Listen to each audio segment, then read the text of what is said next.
సూర్యాపేట జిల్లా నాగారం మండలం నరసింహలగూడెం గ్రామ సర్పంచ్ తరాల కవిత అండ్ ఆంజనేయులు గారు మనతో ఉన్నారు. ఇక్కడ బీఆర్ఎస్ పార్టీ నుండి గెలవడం జరిగింది. మరి అభివృద్ధి కార్యక్రమాలు ఏ విధంగా ఉన్నాయి వారిని అడిగి తెలుసుకునే ప్రయత్నం చేద్దాం. నమస్తే అండి సర్పంచ్ గారు. నమస్తే. మీ సతీమణి సర్పంచ్గా గెలిచిన తర్వాత ఈ గ్రామాన్ని ఎలాంటి అభివృద్ధి కార్యక్రమాలు చేస్తున్నారు సార్? గ్రామానికి రాష్ట్ర ప్రభుత్వం ఇంతవరకు మాకేం చేయలేదు. కేంద్ర ప్రభుత్వం ఇచ్చిన నిధులతోనే ఈ డ్రైనేజీలు కానీ ఈ మొత్తం వాటర్ అటు వరకు 2 ఏళ్ళ ఈ సెక్రటరీ పీరియడ్లో అన్ని వాటర్ లీకేజీలు చాలా ఉండే అన్నీ కంప్లీట్ చేసేసినాం. అట్లాగే అంటే మీరు చెట్లు పీకేయడం కానీ డ్రైనేజీలు అన్నీ క్లీన్ చేయడం కానీ అన్నీ క్లీన్ చేసి ఇచ్చేసేసినాం. మీరు ప్రతిపక్షం నుంచి గెలిచేసారు, ఎట్లా ఉంది స్పందన, ప్రజాస్పందన ఎట్లా ఉంది? ఇక్కడ ఎమ్మెల్యే గారి పనితీరు ఏ విధంగా ఉంది? ఎమ్మెల్యే గారు మాకేం సహకరించడం లేదు. మన ఎన్ఆర్జీ ఈజీఎస్ నుంచి సీసీ రోడ్లు పెట్టారు కానీ వాళ్ళ వరకే పెట్టుకుంటూ మాకైతే ఏం పెట్టలేడు. అందరికీ 10 లక్షలు 5 లక్షలు సీసీ రోడ్లు పెట్టారు. మాకైతే మేము ఆ పార్టీల నుంచి గెలవడం అనుకుంటో ఏమనుకుంటో అందరికి ఎమ్మెల్యే, మాకు కూడా ఎమ్మెల్యే కదా, మాకైతే ఇంతవరకు ఏం పెట్టలేడు. ఇక్కడ సార్ ఎన్నికలకు ముందే ఒక మాట ఇచ్చిండు ఎమ్మెల్యే గారు, ఏంటంటే గత ప్రభుత్వాలు ఇసుకని బుక్కినాయి, ఇప్పుడు ఇసుక సమస్య నేను రూపమాపుతా అని చెప్పేసి అన్నాడు. కానీ ఎక్కడ చూడు ఇసుక బాగా నడుస్తుంది అంటున్నారు. మీ రోడ్డు కూడా చాలా అధ్వానంగా ఉంది, ఎందుకు అట్లా మారిందంటారు? రోడ్డు ఇక ట్రాక్టర్లు ఇదివరకు లారీలు పోయినప్పుడు కూడా లారీలు పోయినాయి. ఇప్పుడు ఇక ట్రాక్టర్లతో కూడా అదే ఇబ్బంది పడవలసి వస్తుంది. అదే మాకు ట్రాక్టర్లు పోతుంటే సైడ్ ఇవ్వకుండా మా ఊరు చాలా ఇబ్బంది పడుతుంది, భయభ్రాంతులకు గురవుతారు. ఆ ట్రాక్టర్లు పోతుంటే ఏం జరుగుతుంది, ఎప్పుడు ఏం జరుగుతుంది భయంతో చాలా ఇబ్బంది పడుతున్నాం మేము. ఏం ట్రాక్టర్లు ఎక్కడ తీసుకెళ్తున్నారు? అవి అంటే శాన్ ట్యాక్స్ గవర్నమెంట్ పెట్టింది, శాన్ ట్యాక్స్ అని పెట్టింది. ఆ గవర్నమెంట్ అదే విధంగానే పోతున్నాయి బండ్లు. మరి రోడ్ ఎప్పుడు శాంక్షన్ అయిందా? రోడ్డు గత ప్రభుత్వం ఉన్నప్పుడే, గాదర్ కిషోర్ కుమార్ గారు ఉన్నప్పుడే రోడ్డు శాంక్షన్ అయింది.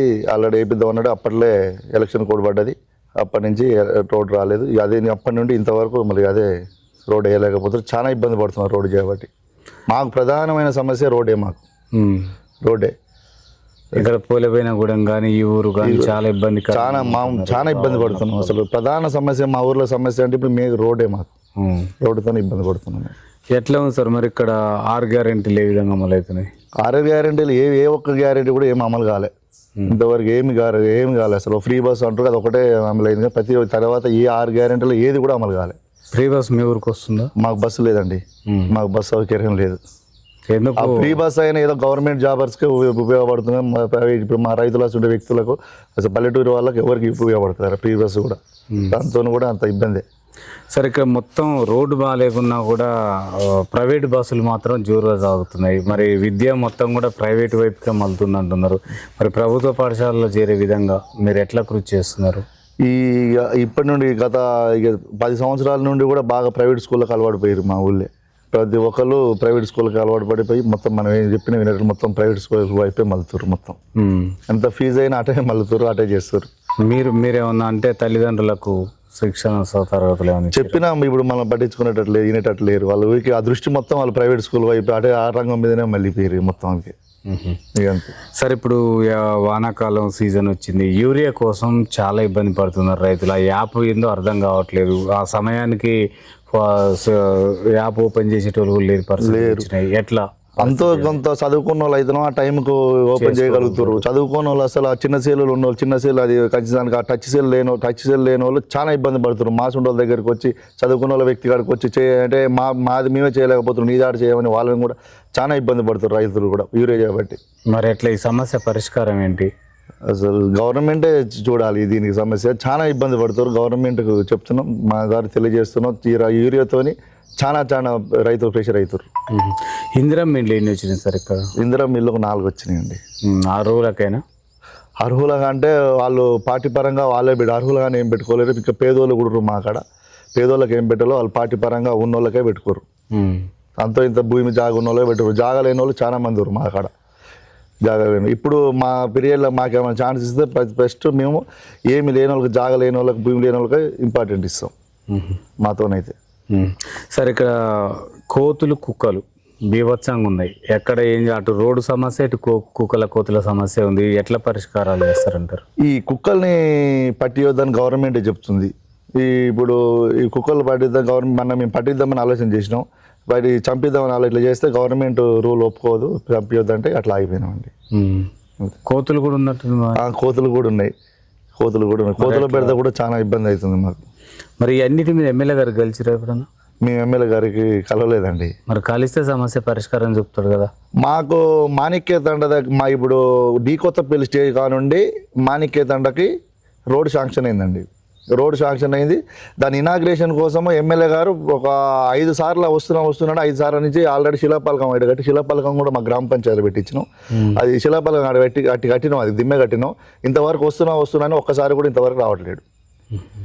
ఎందుకు అన్నట్టు మరి? ఎందుకు అంటే మేము బీఆర్ఎస్ నుంచి గెలిచినందుక మరి ఆయన దృష్టిలో ఏముందో మాకైతే అర్థం కావట్లేదు. మరి మీరు పార్టీ మారవచ్చు కదా, అభివృద్ధి చెందుతుంది కదా, గ్రామం కూడా నిధులు ఇస్తారేమో. మేము బీఆర్ఎస్ నుంచి, మా ఊరి ప్రజలు బీఆర్ఎస్ నుంచి ఈ మండలంలో గెలిచింది మేము ఇద్దరమే బీఆర్ఎస్ నుంచి గెలిచినప్పుడు నాకు అంత ఇంతో పార్టీ పరంగా నన్ను పార్టీ కూడా ఇప్పటి నుంచి ఈ స్థాయికి తీసుకొచ్చిందంటే పార్టీ. నన్ను ఇదివరకు కూడా నేను మామూలుగా ఇట్లా వ్యవసాయం ఇట్లా చేసుకునేవాడిని. పార్టీ నన్ను పిలిచి నువ్వు ఇక్కడ లీడర్షిప్ చేయి, నీ బాగా లక్షణాలు బాగున్నాయని నన్ను పార్టీ ఈ పరంగా తీసుకొచ్చింది, కానీ నేను పార్టీ మారేది లేదండి. సార్ గాదర్ కిషోర్ ఎట్లాంటి అభివృద్ధి కార్యక్రమాలు చేసిండు ఇక్కడ మాజీ ఎమ్మెల్యే? గాదర్ కిషోర్ మాకు ఇప్పుడు ఊరి మా దగ్గర మేము 1 కోటి రూపాయల సీసీ రోడ్లు పోసినాం. మా చిన్న గ్రామ పంచాయతీ ఆయన ఉన్నారు 10 సంవత్సరాలలో 1 కోటి రూపాయల సీసీ రోడ్లు పోసినాం అండి. మేము ఇది చుట్టూ ఇప్పుడు మా ఇది గ్రామ పంచాయతీ కానీ ఇప్పుడు ప్రైవేట్ స్కూల్ ఉంది, దీనికి కూడా కాంపౌండ్ వాళ్ళు మంచిగా అది చెర్ల నుంచి అప్పుడు మోటార్ అది రిపేర్ కానీ మొత్తం గాదర్ కిషోర్ ఆయనలో జరిగినాయండి. మరి అప్పుడు ఆ పీరియడ్లో ఎందుకు ఒక గ్రామ పంచాయతీ కట్టించుకోలేకపోయారు? మాకు ఇక్కడ ఆ పీరియడ్లో ఆల్రెడీ గ్రామ పంచాయతీ మీకు శాంక్షన్ ఉంది, మీకు ల్యాండ్ చూసుకోవాలంటే మాకు ఇక్కడ గవర్నమెంట్ ల్యాండ్లు దొరకక ప్రైవేట్ ఇక్కడ వాళ్ళు దాతలు చూడాలంటే దాతలు కూడా ఎవరు ముందుకు రాలే. ఇప్పుడే నేను ఒకరిని అడిగిన దాతగా వాళ్ళు ఇస్తా అని చెప్పి దాన్ని ఇప్పుడు శాంక్షన్ ఆల్రెడీ పంపించేసినాం, కడతాం. సార్ డ్రైనేజీ కూడా లేదు విలేజ్లో, అంతా అస్తవ్యస్తంగా ఉంది. మరి ఇంకుడు గుంతలను ఏర్పాటు చేయొచ్చు కదా. ఇప్పుడు డ్రైనేజీ మెయిన్ రోడ్డుకు డ్రైనేజీ ఉన్నాయి కానీ లోపలి బజార్లకు డ్రైనేజీలు లేవు. అదే ఇంకుడు గుంతల కోసమే మేము చెప్తున్నాం. అంటే ప్రజలు వాటిని అంటే వినియోగించుకుంటారా? చేస్తే అంటే కొందరు వినియోగిస్తారు, కొందరు వినియోగిస్తలేరు. అంతే. విలేజ్లో మరి చిన్న విలేజ్ అయినా బెల్ట్ షాపులు కూడా నడుస్తున్నట్టు తెలుస్తుంది. దానిపైన మీరు ఏమన్నా వాళ్ళకు నోటీసులు ఇవ్వడం జరిగిందా? ఏమి ఇవ్వలేదు. ఇక గవర్నమెంటే బెల్ట్ వైన్స్లకు ఇక్కడ వీళ్ళకి పర్మిషన్లు ఇస్తున్నాయి. ఇక దాని పరంగా మేము చర్యలు ఏం తీసుకోలేదు. అంటే ఒక సర్పంచ్గా అవి నోటీసులు ఇచ్చే బాధ్యత మీకు ఉంటుంది కదా? అవును ఉంటుంది, కానీ ఏం తీసుకోలే అది. సరే, నిరుద్యోగ యువతకి ఉపాధి కల్పన ఏ విధంగా ఉంది? నిరుద్యోగ యువతకి గవర్నమెంటే వాళ్ళకి నిరుద్యోగ భృతి ఇస్తా అన్నది ఇది ఇస్తా అన్నది వాళ్ళని పట్టించుకోవడం లేదు. చాలా వాళ్ళు కూడా ప్రెషర్ అవుతారు. వాళ్ళు ఏదో మాయమాటలు నమ్మి మాకు ప్రభుత్వం ఏదో చేస్తారని యువత మొత్తం కాంగ్రెస్ వైపు మళ్ళీ మాటలకు వాళ్ళ వైపు మళ్ళీ ఇప్పుడు మొత్తం వాళ్ళు పట్టించుకోకునేసరికి వాళ్ళు బాగా ఫీల్ అవుతారు వాళ్ళు. సార్ కాంగ్రెస్ పార్టీ 6 గ్యారెంటీలకి బీఆర్ఎస్ పార్టీ ఉన్న పథకాలకి తేడాలు ఏంటంటారు? బీఆర్ఎస్ చెప్పుకుంటూ పోతే చాలా ఉన్నాయి. బీఆర్ఎస్ చేసింది, వాళ్ళు చెప్పిర్రు, అమలు చేసిరు. వాళ్ళు చెప్పనివి కూడా అమలు చేసిరు. చెప్పనివి కూడా కేసీఆర్ అనే వ్యక్తి చెప్పనివి కూడా అమలు చేసిండు. వీళ్ళు చెప్పినవి కూడా ఇప్పుడు చెప్పినవి కూడా ఒక గ్యారెంటీ కూడా అమలు చేయలేకపోతున్నారు వీళ్ళు. ఏం చేసిరు? కాంగ్రెస్ ఏం చేసింది చెప్పండి ఒకటి? అసలు వాళ్ళు ఇచ్చిన 6 గ్యారెంటీలలో ఒక్కటి కూడా లేదు. అసలు శూన్యం అసలు అది. అసలు కాంగ్రెస్ చేసింది ఏమీ లేదు. దీంతోనే కాంగ్రెస్ పని పతనం, దానికే పతనం చేసుకుంటుంది. ఆ పార్టీ ఇంత అభివృద్ధి చేసినప్పుడు ఇక్కడున్న గాదర్ కిషోర్ గారు ఎందుకు ఓడిపోయింది ఎమ్మెల్యేగా? 2 చేసిరంటే వాళ్ళకు కూడా జనాలకు కూడా కొత్త ఆయన ఏమి ఇస్తాడో బాగా ఆశలు. మళ్ళీ జనం మొత్తం వాళ్ళు ఇచ్చిన గ్యారెంటీ, వాళ్ళు ఇచ్చిన 420 హామీలకు బాగా ఆకర్షితులై ఓటేసారు. మేము ఇంకేం చేస్తారో కేసీఆర్ గారు ఇన్ని చేసారు, అయినా కూడా ఇంకెన్ని చేస్తారో అని అట్లా ఆకర్షితులై అటు ఓటేసారు. ఆల్రెడీ ప్రజలకు కూడా తెలిసిపోయింది. ఆల్రెడీ ఈ మళ్ళా కేసీఆర్తోనే అంత అభివృద్ధి సాధ్యం, ఈ రేవంత్ రెడ్డితో అంత శూన్యం అని తెలిసిపోయింది అందరికి. అంటే ఇసుక అక్రమాలు చేయడం వల్లే గాదర్ కిషోర్ ఓడిపోయింది అనేది ఒక టాకు, వాస్తవం? ఇసుక అక్రమాలు ఏందండి? ఇసుక అక్రమాలు ఏం చేసిండు ఇసుక అక్రమాలు? ఇప్పుడు అట్లా అనుకుంటే ఇప్పుడు మందుల సామెలు కూడా వంగమర్తి కానివ్వండి, ఇప్పుడు అప్పటి నుంచి ఆయన గెలిచినప్పటి నుంచి లారీలు పోతూనే ఉన్నాయి. ఈయన చేయట్లేడా? ఏం చేసిండు ఆయన అక్రమాలు? ఈయన కూడా ఎన్నికలకు ముందు హామీ ఇచ్చింది నిర్మూలిస్తా, నేను గతంలో ఇసుకను ఒడ్లు బుక్కినట్టు బుక్కిరన్నాడు కదా, మరి ఇప్పుడు మొత్తం నిర్మూలించిండు. ఏడ నిర్మూలించిండు? వంగమర్తి పోయి ఇప్పుడు పోయి చూద్దాం. ఆల్రెడీ లక్ష్మీదేవకాల సార్ మాజీ సర్పంచ్ నార్గోన్ అని వీడియో లైవ్లలో పెట్టి మీకు టీవీలలో కూడా ఇచ్చిండు. ఇట్లా మొత్తం లైవ్లతో అయినా కూడా ఇప్పటికి పోయినా కూడా అదే లారీలు అదే డంపింగ్ వేయాలి, అదే అట్లా సేమ్ అదే నడుస్తుంది ప్రాసెస్. అంటే ఇందిరం ఇండ్లకు కొడుతున్నాం అంటున్నారు. ఇందిరా మిల్లు ఎక్కడ కొడుతురు డైరెక్ట్ హైదరాబాద్కే పోతున్నాయి ఆల్రెడీ. అప్పుడు మాజీ సర్పంచ్ అనే వ్యక్తి ఆ లారీ అమ్మటి ఫాలో అయ్యి హైదరాబాద్ దాంట్లో ఇట్లా వీడియో తీసుకుంటే వెళ్ళిండు. ఆల్రెడీ ఇది అక్రమంగా నడుస్తుంది, తీసుకురావాలని చూడండి అని. అంటే హైదరాబాద్ ఇందిరా ఇండ్లు లేవు కదా. హైదరాబాద్ ఇందిరా మిల్లు ఎక్కడి మరి ఎడిపోతున్నట్టు ఈ ఇసుక ఇదే అమ్ముకుంటారు దళారుల వ్యవస్థ, వాళ్ళ వృత్తి, వాళ్ళ ఇసుక లారీల వ్యాపారం, వాళ్ళు పైసలు సంపాదించుకుంటారు అంతే. అంతే. ఎట్లా ఉంది సార్ మరి ఇప్పుడు అంటే గాదర్ కిషోర్ గారు మళ్ళీ ఇక్కడి నుంచి పోటీ చేస్తే గెలిచే ఆలోచన ఉంటాయి అవకాశాలు? 100% విజయం సాధిస్తాడు. మంచి బ్రహ్మాండంగా మెజార్టీతో గెలుస్తాడు ఈసారి. వస్తే అవకాశం వస్తుంది, గెలుస్తాడు, పక్కా గెలుస్తాడు. గెలిపిస్తాం, ఖచ్చితంగా గెలిపిస్తాం. సార్ గ్రామ భద్రత కొరకు సీసీ కెమెరాలు ఏమైనా ఏర్పాటు చేశారా? చేయలేదు, అదే ఆలోచనలో ఉన్నాం. అదే మాకు నాగారం ఎస్ఐ గారు కూడా చేయండి అంటే నేనే చేస్తాను, నా సొంతంగా చేస్తాను చెప్తున్నా, పెట్టిస్తాం. అతి త్వరలో సీసీ కెమెరాలు పెట్టిస్తాం. మహిళా భద్రత కొరకై మీరు ఎట్లాంటి అవగాహన కల్పిస్తున్నారు? మహిళలకు ఉపాధి కల్పనకు ఏర్పాట్లు కూడా. ఉపాధి అంటే గవర్నమెంట్ ఎట్లా చేసి అట్లా చేసి మేము మా సొంతంగా ఏం చేయలేదు. అంటే మహిళా సంఘాల డెవలప్మెంట్ కోసం ఎట్లా ఉంది? పొదుపు సంఘాలు, ఇంకా పొదుపు సంఘాలు ఏదో గవర్నమెంట్ అది ఇస్తారు వచ్చేది, అది ఇస్తుంటారు, దానితో మేమేం చేయలేదు. అంతే. సార్ ఇక్కడ 6 గ్యారంటీలలో ఒకటైన రేషన్ బియ్యం తర్వాత నూతన కొత్త పెన్షన్స్ ఎంతమంది లబ్ధిదారులు ఉన్నారు? నూతన రేషన్ కార్డులు ఎన్ని వచ్చినాయి? రేషన్ కార్డులు కొన్ని వచ్చినాయి. పెన్షన్లు ఇంతవరకు కేసీఆర్ ఇచ్చిన పెన్షన్లు, కొత్త పెన్షన్లు ఇంతవరకు ఏమి రాలేదండి. శూన్యం మొత్తం. అప్లికేషన్ పెట్టుకోమన్నారు కానీ ఇంతవరకు మా గ్రామ పంచాయతీలో ఉంది, ఇంకా బయటకు కూడా వెళ్ళేవి. ఇంకేం రాలే, మాకు ఆర్డర్ కూడా రాలే, మా సెక్రటరీ రాలే, మాకేం తీసుకురామని చెప్పలేరు. అట్లా అయినాయి ఏంటి. కాకపోతే తీసుకోని చెప్తారు, అన్ని అప్లికేషన్లు తీసుకుంటున్నాం కానీ ఇంతవరకు అయితే వెళ్ళలేదు. సార్ గ్రంథాలయం ఏర్పాటు ఏమన్నా చేసే ఆలోచనలు ఉన్నాయా గ్రామంలో? అంటే మా దృష్టికి ప్రజలు తీసుకొచ్చిన సమస్య ఉంటే బాగుంటుంది అనేది. మాకు కూడా బాగానే ఉంది సార్. అయితే ఇక్కడ మాకు గవర్నమెంట్స్ ల్యాండ్స్ లేవు. మా గ్రామ పంచాయతీలకు, కొత్త గ్రామ పంచాయతీ గవర్నమెంట్ ల్యాండ్స్ లేవు. గవర్నమెంట్స్ ల్యాండ్స్ లేక మేము చాలా ఇబ్బంది పడుతున్నాం, చాలా ఇబ్బంది. ఎవరైనా దాతకు కూడా ముందుకు వచ్చే లేదు. ఒక సిఎస్ఎఫ్ కానిస్టేబుల్ ఉంటాడు, వాళ్ళ నాన్న పేరు మీద మాకు మొన్న ఒకటి ఇస్తా అని చెప్పిండు. అట్లా అదే ప్రపోజల్ పంపించినాం మేము అంతే. అదైనా ఆయన 2 గుంటలు ఇస్తా అన్నాడు జాగా మా గ్రామ పంచాయతీకి, దాంట్లో దాన్ని ఏమైనా కట్టుకోవడానికి అని. అదేందండి, ల్యాండ్ లేక గ్రంథాలయం అన్నిటికీ మేము వెనకడిగేయవలసి వస్తుంది అంతే. సరే, ఇప్పుడు కొన్ని భూతగాదాలు కూడా ఉన్నాయని చెప్తున్నారు. మన భూభారతి ద్వారా ఏమన్నా సెట్ కాలేదు? మన భూభారతి ద్వారా ఒక్కటి కూడా సెటిల్ కాలేదండి. ఒక్కటి కూడా భూతగాదాలు ఒక్కటి కూడా క్లియర్ కాలేదు ఇంతవరకు. చాలా మంది వచ్చి గిద్దేద్దాం అంటే ఎంఆర్ఓ ఆఫీస్ పోతే చేద్దామంటారు, అది కాదు, అది పోవట్లేదు అంత. ఇంతవరకు ఎంఆర్ఓ అంటే అయినా అది పట్టించుకోవట్లేదు. వీళ్ళు ఏమైనా వస్తారు, మేము అప్లికేషన్ వస్తాం, మేము ఎంక్వైరీ చేస్తాం, అది ఇది అంటారు, అది జీపీ అంటారు, అది అంటారు. ఇంతవరకు అది ఏమీ లేదు, అంత శూన్యం. అది ఇక్కడ కొంతమంది భూభారత్తో అసలు ఏది లేదు అసలు ఇంతవరకు.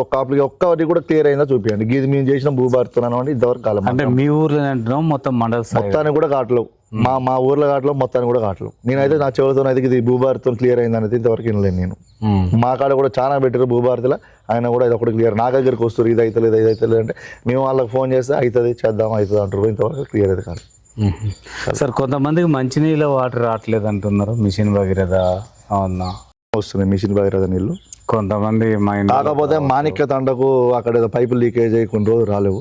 దానికోసం మళ్ళీ చెప్పేసినాం, మేము కూడా ఫోన్ చేసి చెప్తే ఇప్పుడు వస్తున్నాయి కదా నీళ్ళు వచ్చేస్తున్నాయి. ఇక్కడ యువతకి కొంతమంది యువత బైక్ రేసింగ్ తోలటం, ఆ తర్వాత మద్యానికి బానిసలు కావటం, ఈ బెట్టింగ్లు చేసటం, ఇవన్నిటి మీద కూడా పోలీసుల అవగాహన సదస్సులు ఏమన్నా పెట్టుతారు చేస్తారు. మేము కూడా దాంట్లో పాల్గొని మేము కూడా యువతకు అట్లా చేయొద్దు, బెట్టింగ్ యాప్లు కానీ ఈ రేసింగ్లు కానీ మేము వద్దని, మేము ప్రోత్సాహం వద్దని చెప్తున్నాం. వాళ్ళ తల్లిదండ్రులు కూడా పిలిపించి కూడా మీ వాళ్ళని చేస్తే వాళ్ళ తల్లిదండ్రులు పిలిపించి కూడా ఇట్లా చేస్తుడు మీ అబ్బాయి చెప్పొద్దని వాళ్ళకు కూడా భయం చెప్పి కంట్రోల్ చేస్తున్నాం అండి. సార్ ఇక్కడ తరాల కవిత కాంగ్రెస్ పార్టీలో చేరే ఆలోచనలు ఉన్నాయని కొంతమంది వినికిడి. మేము బరిగా చెప్తున్నాం, మేము మా పీరియడ్ అయిపోయినా కూడా మళ్ళీ కూడా మేము 99% మేము కాంగ్రెస్లో చేరం. మాకు మా నెక్స్ట్ వచ్చేది మా బీఆర్ఎస్ఏ. మా బీఆర్ఎస్ వచ్చిన మేము 2 సంవత్సరాలు ఉంటాం. వీళ్ళు మాకు నిధులు ఇచ్చిన చేయకుండా మా బీఆర్ఎస్ మేము ఎట్లా నిధులు తీసుకురావాలో మాకు తెలుసు, మేము ఎట్లా అభివృద్ధి చేయాలన్నా కూడా మాకు తెలుసు. ఇంతకంటే ఎక్కువ మేము అభివృద్ధి చేయగలుగుతాం మేము. అంటే ఇక రాష్ట్ర ప్రభుత్వం నుంచి గ్రామ పంచాయతీలకు నిధులు రావట్లేవు, అభివృద్ధి కావట్లేదు అంటున్నారు. మరి మీ ప్రతిపక్ష సర్పంచులే అంటున్నారా, అధికార సర్పంచులకు కూడా ఇదే పరిస్థితి ఉందా? అందరికి ఉందండి, మాకేంది అందరికి ఉంది. ఇంతవరకు కేంద్ర ప్రభుత్వం వేసినప్పుడు అయ్యో చిన్న చిన్న లీకేజీలు ఉంటాయి, అయ్యో అప్పుడు వాటి వరకు సెక్రటరియట్లు 2 సంవత్సరాల పీరియడ్లో వాళ్ళు కూడా చిన్న చిన్న లైట్లో గీట్లో వేసుకోరు. అయ్యే ఎక్కడికి వచ్చి ఇంతవరకు అయ్యే బిల్లు తీసుకురు వాళ్ళు.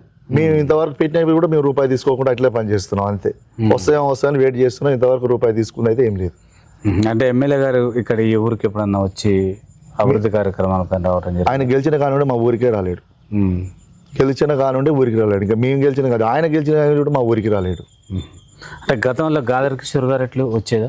గాదర్ కిషోర్ గారు వచ్చిండు, సీసీ రోడ్లకు వచ్చేది, శంకుస్థాపన ఈ ప్రారి కూడా శంకుస్థాపన కూడా ఇక వచ్చి పిలిపించినాం మేము. ప్రతి దానికి చావులకు మంచిగా చెడుకు గాదర్ కిషోర్ అన్ని వచ్చేది, అన్నిటికీ వచ్చేది. ఓకే సార్, ఈ నరసింహలగూడెం ప్రజలకి తరాల కవిత ఏం చెప్పాలనుకుంటుంది ఓ సర్పంచ్గా? కవిత ఈ నరసింహలగూడాన్ని సస్యల శ్యామలంగా చేసేది బాధ్యతగా తీసుకుంటూ అభివృద్ధి పదంలో అన్ని గ్రామాల కంటే ముందుగా అభివృద్ధి చేసే బాధ్యత తీసుకోవాలని చెప్పగలుగుతున్నాం సార్. ఈ నరసింహలగూడెంలో నర్సరీ ఉందా? ఉన్నది. ఇంటింటికి 6 మొక్కల పంపిణీ ఇప్పుడు సీజన్ కదా, చేసి ఆల్రెడీ కాలువలకి ఆల్రెడీ ఇప్పుడు మొక్కలు పెట్టే పంపిణీలో మా సిబ్బంది ఇట్లా పోయి మొక్కలు పెట్టిస్తారు. ఇంటింటికి 6 మొక్కలు పంపించి వాళ్ళు 6 మొక్కలు పంపించి మా సిబ్బంది నిలబడి నాటిచ్చినాక అక్కడనే ఉండి చేపించే ప్రయత్నం చేస్తాం. అంటే ఏ మొక్కలు ఇస్తున్నారు సార్? పూల మొక్కలు ఉన్నాయండి, పండ్లు ఉన్నాయి. పండ్ల మొక్కలు, పూల మొక్కలు బాగా ఇంపార్టెంట్ చేసేస్తాం. సార్, మీ గ్రామ ప్రజలు మీరు ప్రతిపక్షంలో ఉన్నారు అని తెలిసి కూడా 5 సంవత్సరాలు మీకు ఒక బాధ్యతను ఏర్పాటు చేశారు. వాళ్ళకి ఏం చెప్తారు, ఏం భరోసా ఇస్తారు? వాళ్ళకి ఏ ఆపద వచ్చినా, ఏ చిన్న ఏదన్నా ఇన్సిడెంట్స్ జరిగినా వాళ్ళ ఎమ్మటి ఉండి వాళ్ళు క్లియర్ చేయించే బాధ్యత తీసుకుంటూ, వాళ్ళకి ఏమి చేసినా వాళ్ళ ఎమ్మటి ఉండి నేను అన్నిటికీ ముందర పడి చేసే బాధ్యత తీసుకుంటాను. నేను ఈ వీడియో ఎప్పటికి ఉంటుంది, 100% అదే మాట మీద ఉంటాం. ప్రతి ఒక్కరికి నాకు ఓటు వేసిన వాళ్ళకు వేయని వాళ్ళకు నా దగ్గరికి ఇది ఆపద నాకు తెలిసి వాళ్ళు చెప్పకుండా నాకు తెలిసిన వాళ్ళ అమ్మటి ఉండి బాధ్యత తీసుకొని వాళ్ళ ముందర పడి వాళ్ళ సమస్యను క్లియర్ చేసిన దాకా వాళ్ళ అమ్మటి ఉండి తోడుంటా. Okay sir, thank you sir. చూస్తున్నాండి మీ తెలుగు టీవీ. మరో వ్యక్తితో మేము ముందుకు వస్తాం. Thank you sir.